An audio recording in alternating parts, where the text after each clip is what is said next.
What is up, guys? Welcome to another Tech Bit, and today I have a short one for you. That's what she said.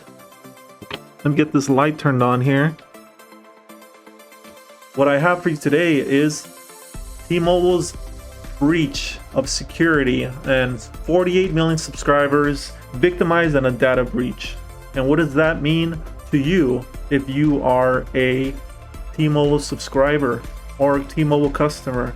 This did affect 47 million customers, and how that's broken down to is 7.8 million customers that are current postpaid customers had their name, social security number, addresses, PIN number stolen from them. Another 40 million people that were former customers had their information stolen, and 850 active prepaid T-Mobile customers had their information stolen. So what is T-Mobile doing about it? Well, for the prepaid customers, they reset all their pins so no one can get into their account. That doesn't go for the 7.8 million active postpaid customers. They have to reset their own pins, and T-Mobile is urging them to do it right away. What does that mean? How is this gonna help you? So Sprint prepaid customers, Boost Mobile were not affected by that, and no Metro, because T-Mobile owns Metro PCS. They weren't affected either as well.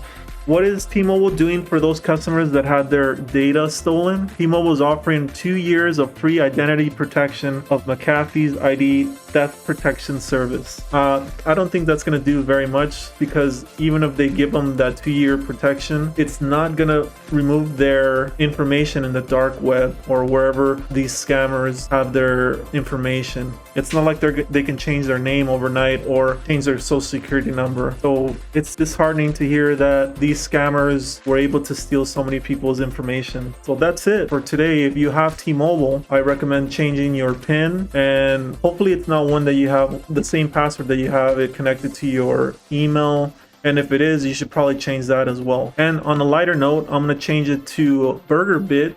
So a quickie Burger Bit, I just recently had these loaded taco fries, and I'm not gonna give a recommendation. I thought they were really plain. Those red chips that you see in the picture right there are really not that great. And the white sauce, the white creamy sauce that everyone loves, is actually ranch sauce, which I didn't think went very well with the nacho cheese. The fries are good. I recommend the nacho fries from Taco Bell, but these are really not that great.